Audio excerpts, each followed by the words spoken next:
ಕಾಡಾನೆಗಳ ತುಳಿತಕ್ಕೆ ನಿವೃತ್ತ ಎಡಿಜಿಪಿಯವರ ಪತ್ನಿ ಸಾವನ್ನಪ್ಪಿದ ಘಟನೆ ಕೊಡಗಿನಲ್ಲಿ ನಡೆದಿದೆ.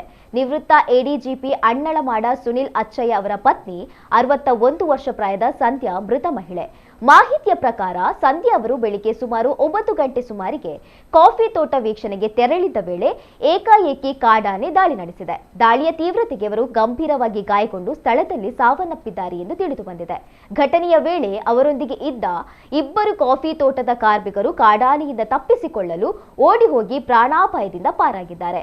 ಘಟನೆಯ ಮಾಹಿತಿ ತಿಳಿಯುತ್ತಿದ್ದಂತೆ ಅರಣ್ಯ ಇಲಾಖೆ ಹಾಗೂ ಪೊಲೀಸ್ ಅಧಿಕಾರಿಗಳು ಸ್ಥಳಕ್ಕೆ ಭೇಟಿ ನೀಡಿ ಪರಿಶೀಲನೆಯನ್ನು ನಡೆಸಿದ್ದಾರೆ.